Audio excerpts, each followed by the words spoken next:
अस्सलामुअलैकुम, कैसे हैं आप सब लोग। Welcome back to my YouTube channel Hungry Tummy. उम्मीद है आप लोग बेहतरीन होंगे, खुश होंगे।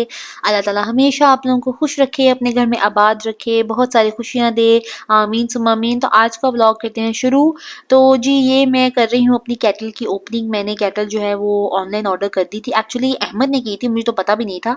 तो वो मेरे कार्ट में चेक करते रहते हैं चीज़ें, तो वो कोई चीज़ ऐसी मैंने अगर इंपॉर्टेंट डाली हो तो वो ना मुझे बताए बगैर ना ऑर्डर कर देते हैं। तो ये उन्होंने ऑर्डर कर दी थी। तो मैंने इस बार ये कंपनी की मंगा ली क्रिप्टन। मैं दूसरी पहले वाली जो थी वो फिलिप्स की थी, तो मैंने अभी कहा चलो ये भी चलेगी, देखते हैं कैसी है। और मुझे ये ना ग्लास वाली चाहिए थी जो नज़र आती है अंदर से ना। तो ये आ गई थी और ये ग्लास की थी, और ये पुराने वाले से ना बड़ी है। वो थी अराउंड लाइक 500 ml उसमें मैक्स आता था। तो ये 1.5 लीटर तक है आई थिंक, हाँ पूरी। तो ये बहुत अच्छी है और मुझे बहुत अच्छी लगी। साथ वारंटी भी थी, सब कुछ था। तो वो तो मैंने रख दिया। तो बाद में मैंने कहा मैं इसको चेक भी करती हूँ। फिर जब मैंने इसको चेक किया ना, तो इसमें बस ये था कि पुराने वाले से ना थोड़ा स्लो पानी गर्म किया था इसने। लेकिन फिर भी वेल एंड गुड थी। थोड़ा टाइम लग गया था, लेकिन मैंने कहा इट्स ओके फाइन। तो जब मैंने इसको ऑन किया ना, तो इसकी जो नीचे रेड लाइट है ना, सिर्फ वही जलती है। वरना यूजुअली कुछ जो मॉडल्स है ना, उसकी वो ग्लास पे वो ब्लू कलर की एलईडी लाइटिंग भी जलती है। तो ये थोड़ा स्लो गर्म कर रही थी। तो मैंने कहा ये गर्म कर भी रही है कि नहीं। तो मैंने इसको हाथ लगा के चेक किया कि गर्म हो रही है कि नहीं। लेकिन बाद में अल्हम्दुलिल्लाह ये बॉईल हो गया था और it was well and good. तो आज जो है वो मैंने करना था। साथ ही ना मैंने कहा मैं अपनी जो दालें वगैरह हैं उनको स्टॉक अप कर लेती हूँ। सारी आई हुई थी और काउंटर टॉप पे पड़े हुए थे पैकेट भी। ये बॉटल्स जो हैं, जार्स जो थे दालों के, ये गंदे हुए थे।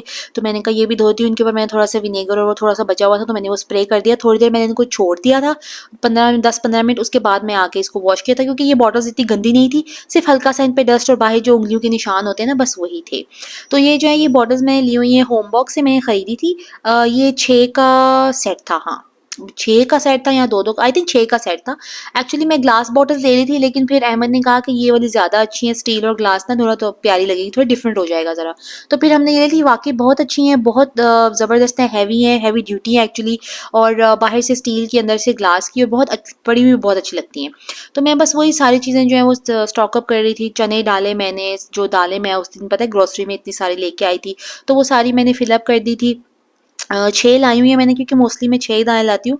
यूजुअली मैं लोबिया लेके आती हूँ, व्हाइट लोबिया जो होता है छोटे वाला वो। इस बार मैं वो नहीं लाई थी। उसकी जगह जो है ना, मैं इस बार ना मूँग की दाल ले आई थी। साबुत मूँग की जो दाल होती है ना, वो ले आई थी। मसूर की, चने की, काले चने और सफ़ेद चने, ये तो मस्ट होते हैं ना। और एक दाल जो है ना वो मैं लाना भूल गई थी, जो काली दाल है, और उसकी बॉटल जो है ना वो भी खाली थी। तो ये उसकी बॉटल है, अभी आपको नज़र आएगी ये खाली। तो ये मैंने ऐसे ही रख दी। तो मैंने कहा मैं जाऊँगी तो मैं फिलअप कर लूँगी। तो ये जो मेरा स्पाइसेस के ऊपर वाला रैक होता है ना, इधर ये मैंने ना दालें वगैरह सारी रखी। तो आप देखिए ना, ये पड़े हुए भी कितने अच्छे लगते हैं आपको। नज़र भी आता रहता है कौन सी दाल का है, फिलअप करने वाली है या कुछ ऐसा। तो मुझे बहुत ईजिली रहती है।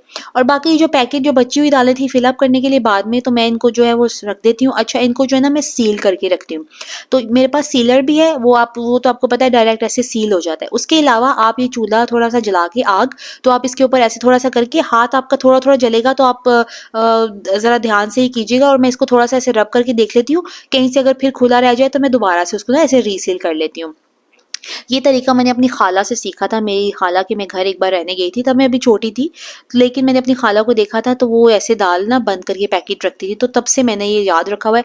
और जब से पहले मेरे पास वो सीलिंग या क्लिप्स नहीं थे ना, तो मैं वो ऐसे करती थी। मैं दालों पे क्लिप्स नहीं लगाती हूँ। पहले मैं ये तरीका ना मुझे ज़्यादा प्रेफरेबल लगता है, तो मैं ऐसे कर लेती हूँ।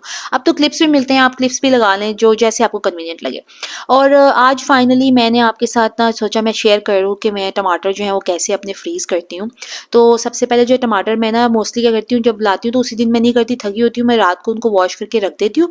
फिर नेक्स्ट डे जो है ना उनको ऐसे कट करके 4-4 पीसेस में कट करके तो मैं ब्लेंडर में डाल देती हूँ, और उनमें पानी शामिल नहीं करती। जब मैं फर्स्ट टाइम ब्लेंड करती हूँ तो उसमें मैं थोड़ा सा, आप देख रहे हैं जैसे मैं ना ब्लेंडर में थोड़ा सा छोड़ देती हूँ टमाटर का ना, वो जो पेस्ट बना होता है। उससे क्या होता है कि आपको पानी शामिल करने की ज़रूरत नहीं पड़ती, और ये प्योर टमाटो प्यूरे होती है या पेस्ट होती है, जो भी आप इसे कहें।